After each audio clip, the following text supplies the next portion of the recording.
Hello बच्चों, आज हम लोग क्लास 11th का ट्रिगोनोमेट्री पढ़ने जा रहे हैं। ठीक है, क्लास 11th में चैप्टर नंबर है हमारा 4 ट्रिगोनोमेट्रिक रेशियो एंड आइडेंटिटीज। ठीक है, यही चैप्टर एनसीईआरटी में ट्रिगोनोमेट्रिक फंक्शन के रूप में है।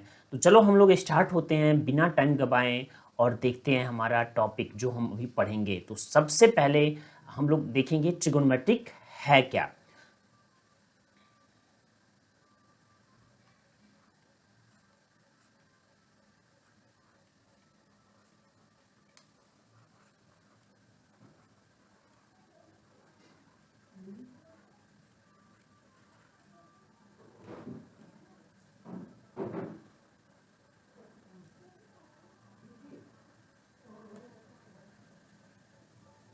ठीक है, देखिए ट्रिगोनोमेट्री ना ग्रीक वर्ड से बना है। ठीक है, कहां से आया है? ग्रीक वर्ड से।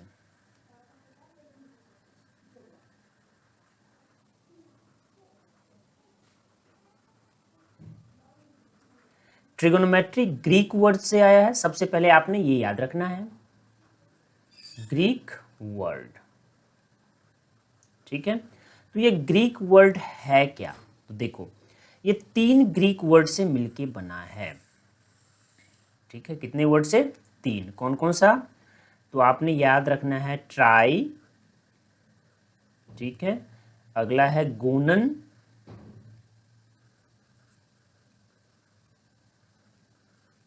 और नेक्स्ट है मैट्रन।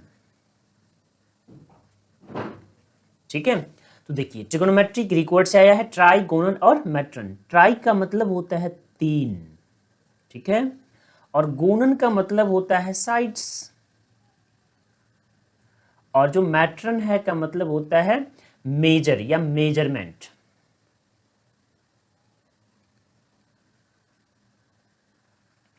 मेजरमेंट, ठीक है। तो यहां पे देखो 3 साइड्स का मेजरमेंट। तो 3 साइड्स कहां पर होते हैं? तो 3 साइड होते हैं कहां पे बताओ? ट्रायंगल्स में। तो इसका मतलब जो ट्रिगोनोमेट्री है उसका रिलेशन कहां से है? तो ट्रिगोनोमेट्रिक का रिलेशन ट्रायंगल से है। यानी ये क्या है? Study of measurement of triangles. ठीक है, तो ट्रिगोनोमेट्री क्या है? Study of measurement of triangle.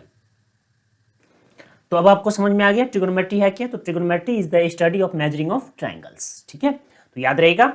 तो यही है ट्रिगोनोमेट्री के बारे में इंट्रोडक्शन। अब हम लोग चलते हैं और इसमें ये देखते हैं कि एंगल क्या होता है। ठीक है, चलिए अब हम लोग आगे हमारे अगले टॉपिक पे, और अगला टॉपिक है हमारा एंगल्स। तो सबसे पहले हम लोग समझेंगे कि एंगल्स है क्या।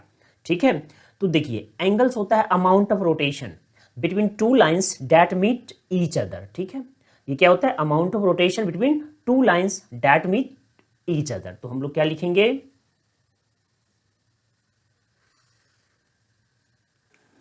ठीक है, ये एंगल क्या है? तो एंगल है amount of rotation between two lines that meet each other. ठीक है, तो आप सोच रहे होंगे कि ये कैसे। तो देखो, सबसे पहले सपोज करो कि ये हमारे पास एक लाइन है। ठीक है, इस लाइन का हमने नाम लिख दिया O और X। ठीक है, अब यहाँ पर एक और लाइन है ये OA जो यहीं पे है। अब कुछ समय बाद वो यहाँ से रोटेट होके यहाँ पहुँच गया और इसका नाम हमने रखा OA। अब देखिए अभी मैंने क्या बोला है कि ये रोटेट होके पहुँच गए यहाँ पे, और किधर की तरफ? तो देखिए ये चला है ऊपर के डायरेक्शन में। ठीक है, तो यही कहलाएगा एंगल। ये क्या कहलाएगा? एंगल। ठीक है, अब ये देखो, अब इसको हमने कैसे चलाया है? OX से ऊपर की तरफ। तो ये है घड़ी के सुई के विपरीत दिशा में। तो हम लोग इसे क्या बोलेंगे? तो हम लोग इसे बोलेंगे एंटी क्लॉकवाइज। क्या बोलेंगे? Anti clockwise.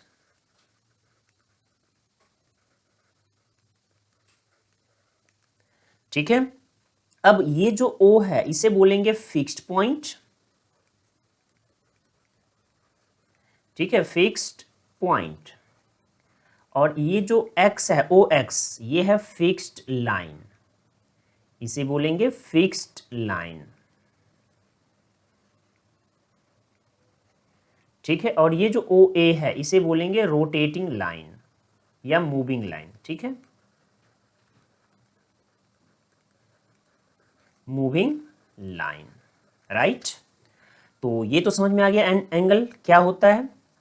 ठीक है, और ये जो O पॉइंट है ये कहलाएगा वर्टेक्स। ये O पॉइंट ये क्या कहलाएगा, ये वाला जो शार्प एज है वर्टेक्स यानी शीर्ष। ठीक है, तो या तो हम लोग एंगल को इस तरीके से डिनोट कर सकते हैं, और जो दूसरा तरीका है हमारा वो है एंटी क्लॉकवाइज का। तो दूसरे तरीके से हम लोग कैसे बनाएंगे, तो दूसरा तरीका सेम इस तरह का होगा। फिर से यही है OX, तो इसे लेते हैं O और ये है हमारा X। अब यहाँ से एक लाइन ये रहा और इस लाइन का नाम है A। ठीक है, और इसे हमने चला दिया है इधर की तरफ और ये बोला है एंटी क्लॉकवाइज। ये कैसा है, सॉरी ये क्लॉकवाइज है, ये कैसा है क्लॉकवाइज। तो ये कहलाएगा इस बार एंगल, और ये है क्लॉकवाइज यानी घड़ी के सुई की तरफ, क्लॉकवाइज। तो इन्हीं दो डायरेक्शन में हम लोग क्या करेंगे,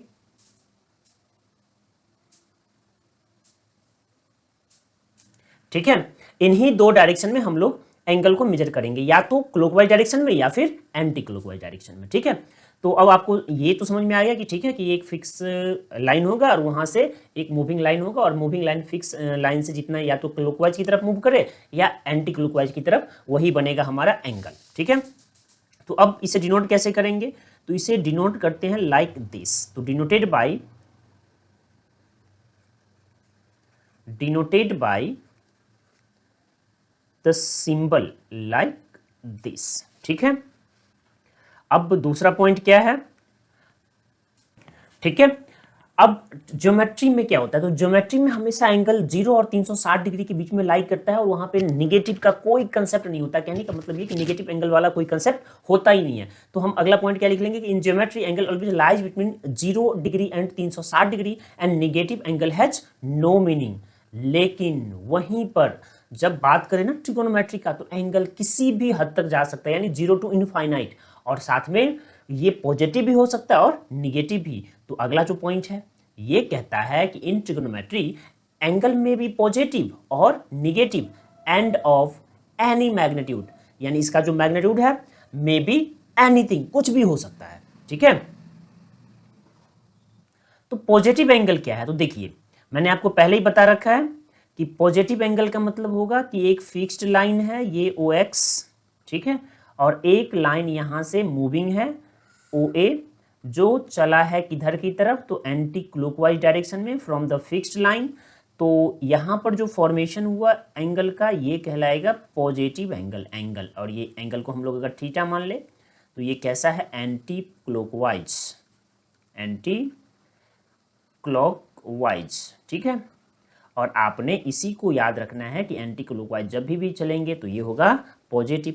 तो दूसरा क्या है, अब ये देखो फिर से ये है हमारा फिक्स लाइन, तो क्या कहलाएगा OX, और यहाँ से जब कभी भी हम लोग मूव करेंगे क्लॉकवाइज डायरेक्शन में यानी नीचे की तरफ, तो ये फिर से एंगल सबटेंड होगा।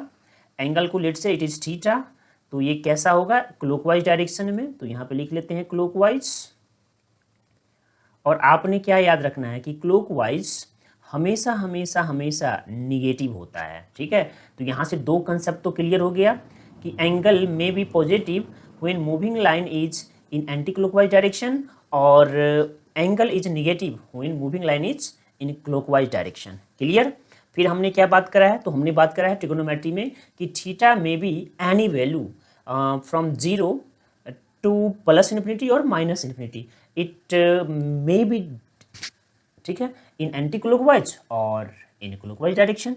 तो अब देखो, अब हम लोग थीटा को कैसे लेंगे, तो यहाँ पे देखते हैं कि सपोज करो कि ये है मूविंग लाइन, ठीक है, और इसका नाम रखा O और X, ठीक है, O और X। अब क्या करेंगे, यहाँ से हमने थोड़ा चला, हमारा जो मूविंग लाइन है वो थोड़ा सा चला, और ये है OA। तो ये देखो अब इन दो लाइन के द्वारा दो एंगल बनेंगे, एक इंटीरियर एंगल और दूसरा एक्सटीरियर एंगल। ठीक है, और हम लोग क्या करेंगे, हमेशा हमेशा इंटीरियर एंगल को ही कंसीडर करेंगे, यानी स्मॉलेस्ट एंगल। ठीक है, इंटीरियर एंगल जो होगा स्मॉलेस्ट एंगल,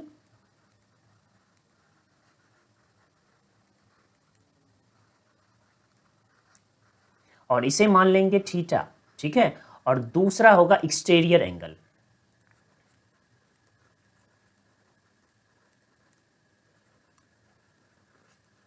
इसी को बोलेंगे लार्जेस्ट एंगल, लार्जेस्ट एंगल। और इसका जो वैल्यू होगा ये होगा 360 डिग्री माइनस थीटा। अब आप पूछोगे 360 डिग्री माइनस थीटा कैसे? तो एक पॉइंट पे 360 डिग्री का कोण बनता है, ठीक है, और इसमें से कुछ पोर्शन, ये वाला सेक्शन तो कट गया जिसे हमने थीटा माना है, तो जो रिमेनिंग पोर्शन है वो क्या होगा? 360 डिग्री माइनस थीटा। लेकिन हम लोग यहाँ पे हमेशा कौन से एंगल को कंसीडर करेंगे? स्मॉलेस्ट एंगल को, ठीक है। तो अब देखिए जो दूसरा एंगल बनेगा उसे हम लोग कैसे मेजर करेंगे? तो ये देखिए, ये लाइन ना घूम के यहाँ पे पहुँचा है और इसका नाम हमने रखा है O, और ये है X और ये है A। और ये जो OA है ना, एक कंप्लीट रोटेशन OX से स्टार्ट करके और फिर यहाँ पे आया। तो एक कंप्लीट रोटेशन में आपने क्या याद रखना है? 360 डिग्री का कोण बनता है। तो ये थोड़ा सा आगे बढ़ गया ना 360 डिग्री से, तो ये कहलाएगा 360 डिग्री और प्लस में थीटा, ठीक है, 360 डिग्री प्लस थीटा। तो अब अगला, ठीक है, तो नेक्स्ट क्या है? तो सपोज करो कि सेम कहानी है और इस बार ना ये लाइन 2 रोटेशन लगाया है और फिर थोड़ा सा आगे बढ़ा है, 2 रोटेशन यानी O X A। और कितना रोटेशन है? 2। तो एक रोटेशन में 360, डबल रोटेशन में 720 और यहाँ पे आके रुका, का मतलब ये कितना होगा? 720 डिग्री प्लस में थीटा। कहानी खत्म। तो यहाँ से अगर हमें जनरल वैल्यू लिखना होगा थीटा एन का, तो हम लोग क्या लिखेंगे? Theta n equal to n times 360 degree. N यहाँ पे क्या है? नंबर ऑफ रोटेशन, ठीक है, और प्लस में क्या लिखेंगे? तो ये थीटा, जहाँ पे जाके ये रुका है।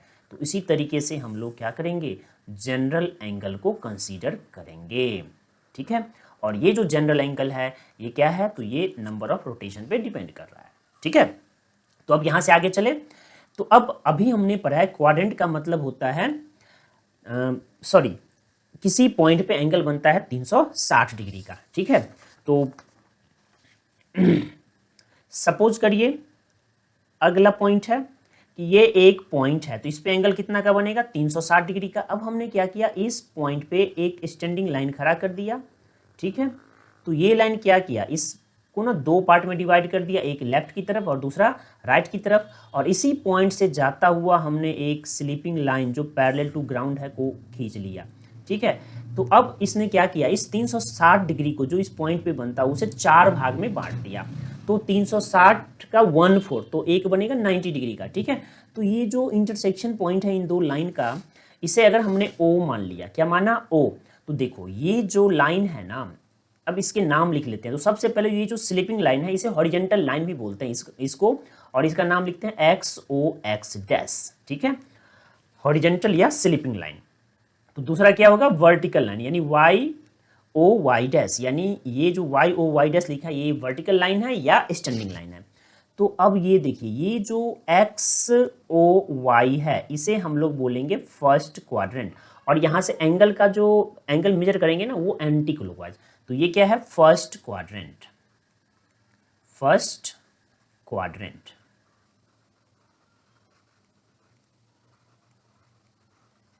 ठीक है। और यहां पर x भी पॉजिटिव होता है और साथ में y भी पॉजिटिव होता है,